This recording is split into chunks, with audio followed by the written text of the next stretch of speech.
बाप रे बाप सब जानी लागत कि देख के जरत आई जा कि एकर भौजाई आइल बिया त मुर्गा मीट बनावतिया त काहे ना हम बनाई बे काहे ना बनाई हम बनाई खियामी ना अपन भौजाई के तो होने जानी के शक्ति बता अपन भौजाई के बोलावा जा खियावा जा देख देख के बिसमात पर रहेला देख देख के कैसे हमेशा मुर्गा मछली बनावतिया खातिया तो उतना हमारा मर्द कमात नु बाटे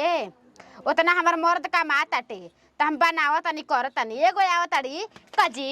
इरवा का बनावतनी लागत कि आदमी बनाई है ना खाई है ना ए भौजी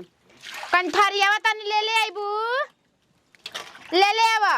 का करही के बाप धोइए देनी सब कटिए देनी अब खड़े अथुए नु करे के बाटे चटनी मसाला पीसे के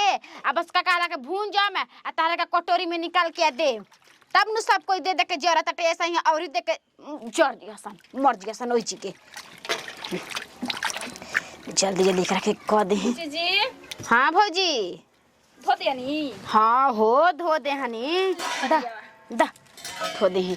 कुछ तो मत बोलिया बोलम जाता चुपचाप रहिए बुझी कैसे रहो बर्दाश्त करी ना देखला छिनार बाड़ी सन भौजी तनी कैसे त मुंह चमकावा तड़ी स यही तरह ए भौजी यही तरह बर्दाश्त करके हम रहे नी कोई आज ना भैया आई रहन खिचड़िया के दिनवा देख के जरा तरह मछली को तिनिया कि कैसे कर भाई आवता तीज खिचड़ी लेके तो उतना हमार जुड़त है भौजी तब नु हमरा के भाई भौजी लेके आवता रे हां लागत है ओ तो ना होई सजी जैसे इन कर रहन बाटे कपोना हौ भैया त झगड़ा कइले बा मछली का झगड़ा कइले बाटे देखनी हां कि अंगना में बैठ के मुंह चमका बतियावा तड़ी स जाय दे हिंगने जमन मन करे मांगा के बना के खा ली हनी उन्हनी के भरोसे ना रहनी समझनी हां ठीक कहता डू भौजी देख आखि मुर्गा मछली मंगाइनी त सबके मिलजुल के खियैनी ना खाए भर खैनी न ती ताला लक क दिहनी लिया के अपना आहो भौजी हम कहतानी हमार मर्द कमाते हम जांगर लगा के हम बनाई के सबको की दी तू ही बतावा कवना सुगा सवारत खाती ये त हम सोचतनी कि रउआ काजी नि कैसे बर्दाश्त करतनी हम त भीड़ जैती रोज एक धक्का हो जैती हनी से यही गनी भौजी बर्दाश्त करके बानी यही गनी अब देख सांझ होत कनी के देख के जरिया सान आ खूब झगड़ा करे से तू देखत रहिया तू कुछ मत बोलिहा हम त एगो चीज जानी ना कि जे जतने देख के जरे ना ओके ओतने जरावे अब वही के सामने बनावत खात रहे हंसत रहे समझली ना और पनिया देई हां और पनिया ना भौजी देख दही करम खाली तन की द छोदा ले चनी पनिया से बनावे के या खाए के समझनी आ वही ने करे जा पवनी के सांप लोटिया त सुना कनिया कि का खइबू बोला भूंज के तारा के निकाल देम हम आवत हैं आ त उहो करिया वाला इनु हमर मर्दा त बिसमा तो करो पड़ जाला तू अभी नहीं खुजा न त जाय दी हम रउआ हमरा खातिर काहे बोली सुनब छोड़ दी हमरा पूछ के मत ना तू बोला खाली हमरा के त पता बा कि करे जू खालू औरी का खालू बोला अरे वो त जानते न बानी करे जी पथरी भूज के निकाल लेनी दो चार गो पीस कटोरी में खा लेनी तो तू चुपचाप रहिए देखी हम बनाइम आ करे जी पथल या गोड़ी तारा के हम भूंज के निकाल लेम बस पटाक में आके तू खा लिया ना देखिए अगर एगो कह दे तो वो चार गो कहल करी समझनी ना चुपचाप रहला का गुजारा नहीं खे हो जे चुपचाप रहता आजकल जे एगो बोलो तो चार गो बोली दादा भौजी तन के पनिया देखा भौजी हम ना बोलन नु हम जहां ना बोलम त ई एकदम से कपार पर आदमी के चढ़ रही हन जा एकदम से कपार पो जन होला कपार चढ़ रही हन जा हमके लागता ना कि अंगना में बैठ के आ खोजे तड़ी सके कब छोड़ के लेके बना के हमनी के दूध हां में एगो पीस छटका देबे ना करम त दूध को भौजी तू त बेसिए कह देलू तू देखत रही है ना बाजी कि रउआ अपनी पैसा के मंगावत तनी अपन जांगर चला के बनावत तनी आ दे तनी खाए के तो हनियो के अपन जांगर चलावा जा हम त अपन भाई भौजाई के बोलावत तनी बनावत तनी खियावत तनी उतना हमर जांगर बाटे तू ही बतावा हैं महके लागेला नु पहसुल हो चाहे कुछु कहली सन महकताटे पहसुल हई होता त पंडित ह बड़ा की बनेले पंडित बड़ा की अबरी कोनो गोत के ना लागेले हाउ भी एगो मोट खने लागेला ना कि सवरिया रे एकरा के समझेली सवरी सुगर अथि से पानी में आग लगावत चल त देख भौजी एकनी के बानू देख के जरते से ज्यादा तू सुना लेके चला हम आवतनी ठीक है बुझ जे मसाला वसाला पीस दे ले चल के तोले भूजा तनी हां लेके चला जल्दी आए चला उन्हें के सामान लेके जाता नहीं और हां तब न जरिया सन देख के कर भाई अरे भौजाई आइल बे त कितना निमन से बनावत या खियावत या करत या हां ए फुआ जाना तड़ी ई कहत रहन कि तोर फुआ फोन कइले रहे मगर नाई बात करैलन चल गइलन नु स्कूलिया ए भी अरे स्कूलिया पढ़ना था नु पेंट पोचारा होता तो ये में ठीका ले ले बमन जा। हाँ अच्छा ये खाती अरे के कर लइका लौकत असन बियाह करे खातिर रे फुआ तूहू त झाल झोकड़ा में परत रहेतै आ ओहे में हमर को परैले बड़ी जाना तड़ी कि आजकल लइका लइकी के सेटिंग करावे जुगत नहीं खे कहीं और सेटिंग रहता। हाँ देखो तड़ी कि ना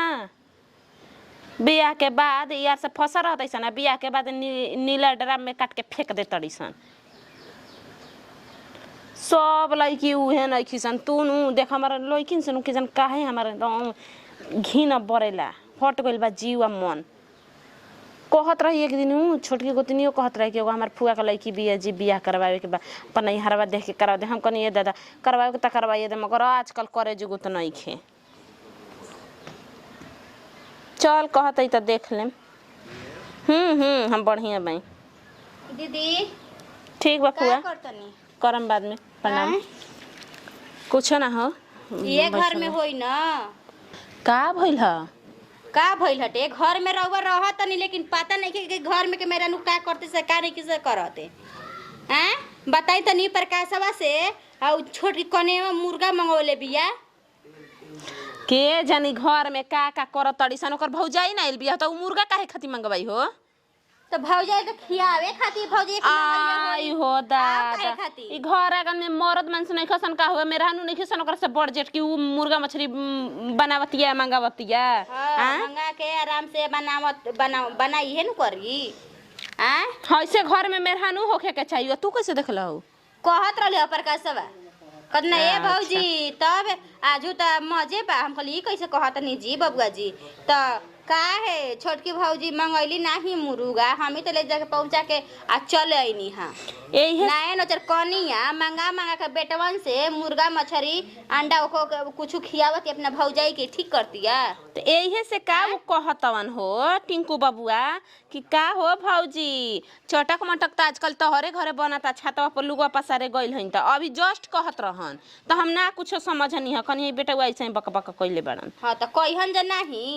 देखो त ना जा ओइसन कहवावतिया ना त घर आंगन में ठीके नु करतैसन मरद अपना बस में रखल ही बाड़ी सन आ उ आइल बाड़ी का हम का के कहि भौजाई हड़ी 76 त बाड़ी ननद के घरे आइल बाड़ी हई सब करनामा करवावतड़ी त आदमी का कहि हनु का के उन्हीं को लाज लगे के चाहिए कि बतावो हो बढ़िया बुद्धि सिखावल जाला खराब बुद्धि ना सिखावल जाला ठीक है बा जवन होता तवन कैसे ठीक होता हो अपना मन के करिया से ना ठीक होता पर जितनी हम सुनत रवा भी कहनी ना घर के मुखिया माथ मालिक रहुए ना हनी कहां गइल हन बाबा पापा कहां गइल हन काहे हम नहीं हुआ के जन की कहां गइल बनी हम ये देखल चलतनी जब बेटवा करत हमर देहनी में आग लाग गइल है तू जाना तड़ू ना तोहरो भाई बापा आवेलन तोहरो कोनो रिश्तेदार आवेलन त हम तबे घर में बनी इतना हम उठू बनी पिचासिन बनी कि कोई आई त हम ना बनवाई में दीदी जी सब कोई मझलिए नहीं है ठीक ना हम ऐसा बानी ना कि इतना घर में बातों बर्दाश्त करके रही ना देखा नहीं ओकरा हुआ कितना बदलल बाटे बोलत ये मुंह से अच्छा से जब से एकर भौजाई आइल बिया त केकरा के हम का कही हो ओकरा के बोलम त ओकरा खाती हम तीते बानी होकरा के बोलम त उहो कही कि रउआ तीते बानी ओकरो के बोलम त उहो कही कि तीते बानी त सब घरवा त हमारे पर बुढ़िया छोड़ के गइल बिया काहे ना तीनों बेटवन के लेके ऊपर गइल अब बोलम त कही हसन कि बोलतिया बताओ हो ना इनके कोनिया ई धना करतिया अभी से अपने लूर लछन देखावे लागल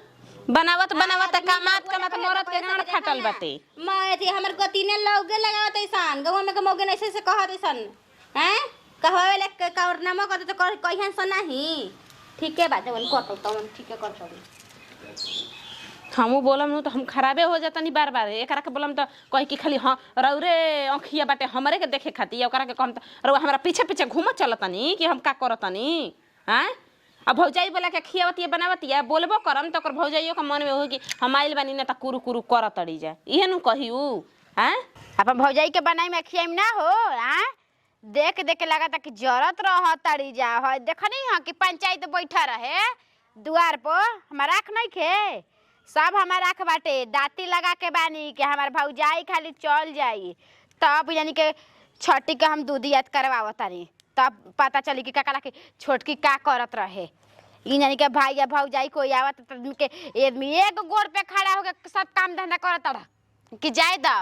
हमार चाहे भाई भौजाई चाहे उनकर भाई भौजाई सब एगुड़े नु बाटे तो देख के बिसमात पड़ल बाटे। तेरा रख दी मसाला पीसे के तना ठीक बाटे कटोरी हो या मुझौसा नहीं के भौजी तन के ले आते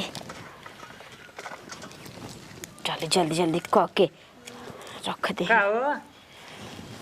ई बढ़िया करतऊ हां के तू काहे का है तारा नहीं क्या बुझात बताबो। अब भैया के माने भौजाई वाली ऐसा ही बना के अपन लेके खियावेली बना के कि सब कोई परिवार के सलामत सलाह ले। तो हमू एगो गोड़वा पर दौड़त रहनी तब सबके मुंह में कबर चल जाला। हां माने उ ना कर लिया तारा तू कर ना हमारा के भी कोई ना करेला। देखी बिस्मात पर के सब कोई सूतल बाटे देखी ना अभी दुआर पे पंचायत होत रहे सुना नहीं हां माने का चाहते है तू अलगा करावो हां हम अलगा हो जाई कहीं ले तू ही मिल के रह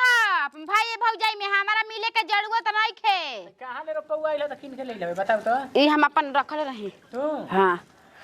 त कतार दी रखल चला लेबे रुपया पैसा अपन केतन चलाइए ना लेबे भाई हमारे भाई भौजाई जिंदा बानू दिहना का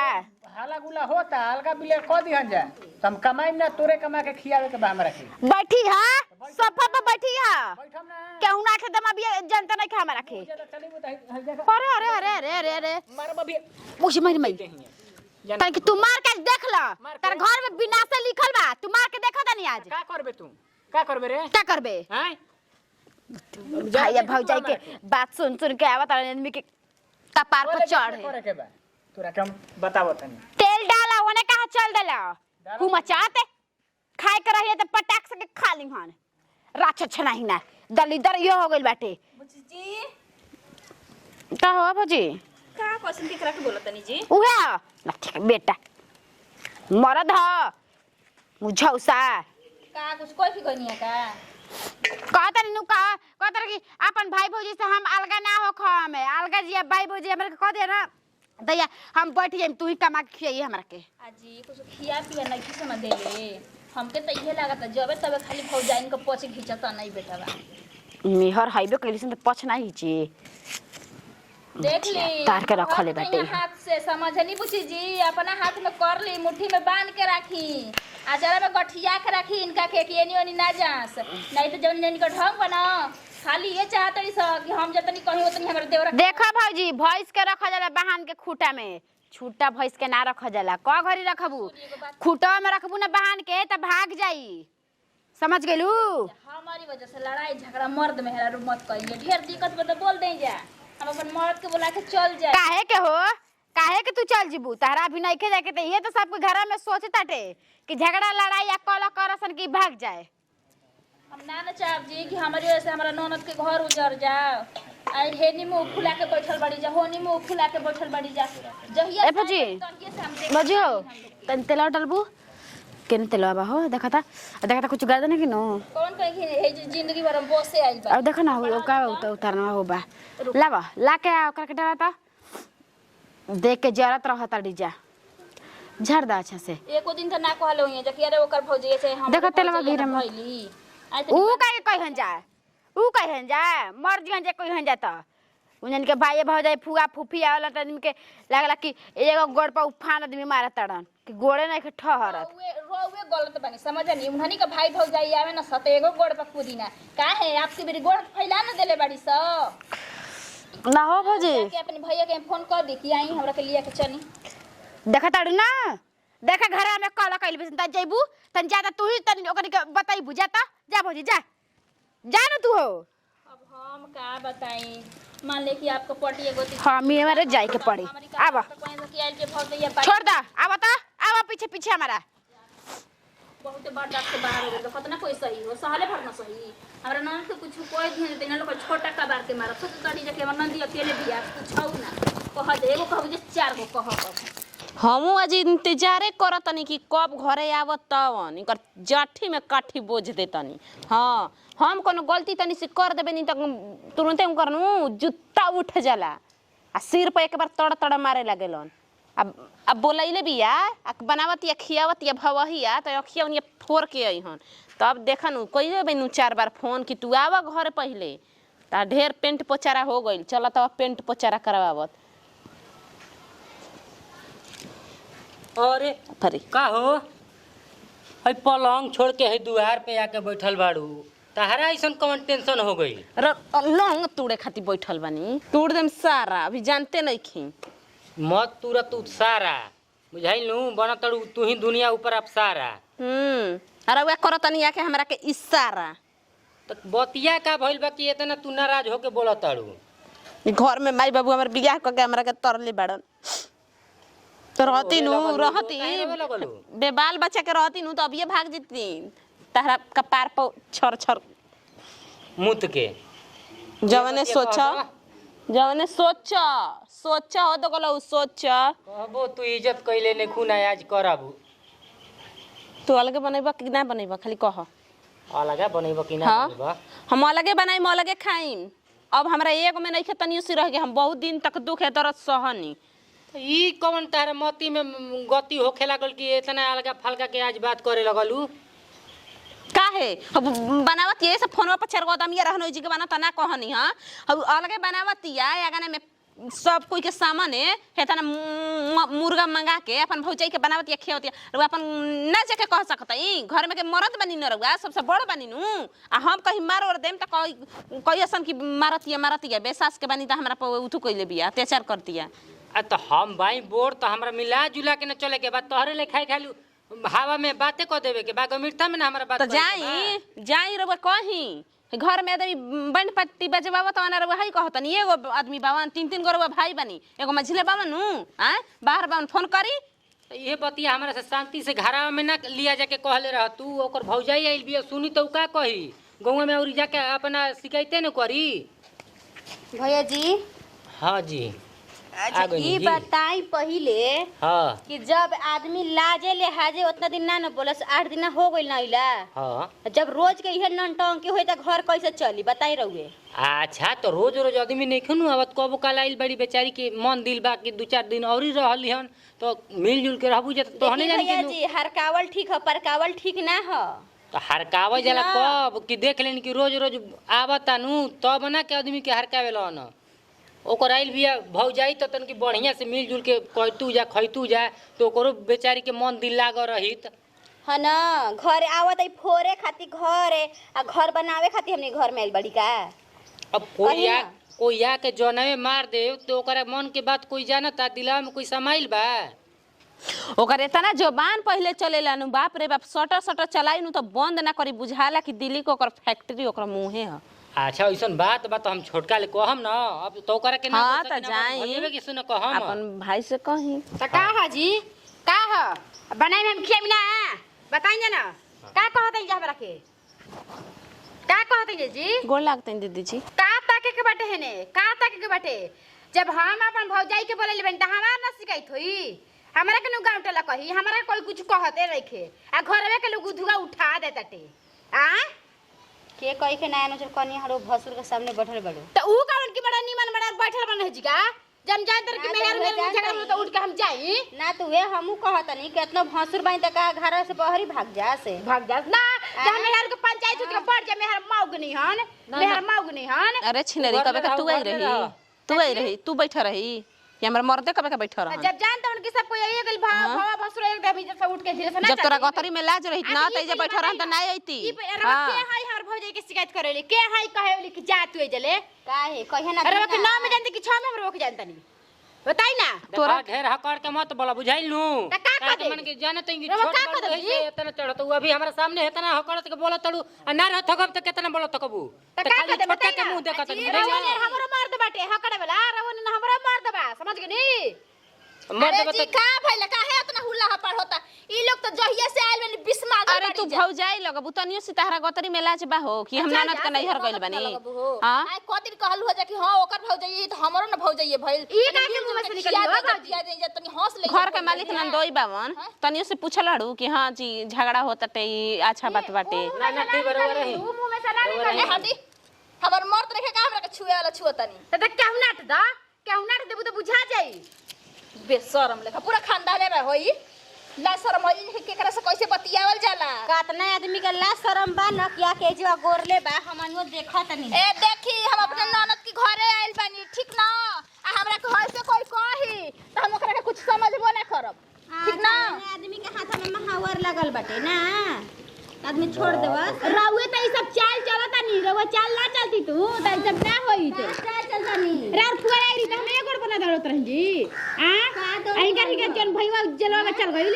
केतना हम कइले बानी। हमर भाई आई रहे ना हमर भाई रे धरती में देखत ये समान बाबा देखत हां सब सुता रहत रहिसन हम उठ के बनाई या खियाई या खाए खातिर छिपा लेके उठे जात रहिसन तूनी सब होइयो घरी रउआ चली चली होई कर लो बुखार लगल बा जब अब हो भजी हेने अरे कैसे मुंह बिचकावत तनी सहो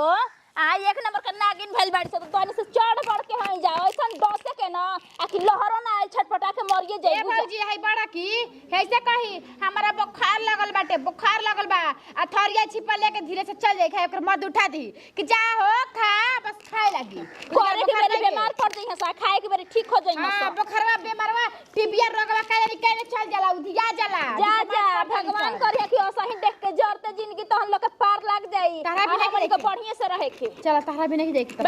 जाए वाला रानी है लेकिन अब ना जाए अब ओइंगा देख के जरन सा दूध बहान दी बोला खो दिया था किलो ठीक बा, कमजोरी टाइप का हो गल बाबू जी दिहिए ना खूब चक्कर ले खाया चिल्लाए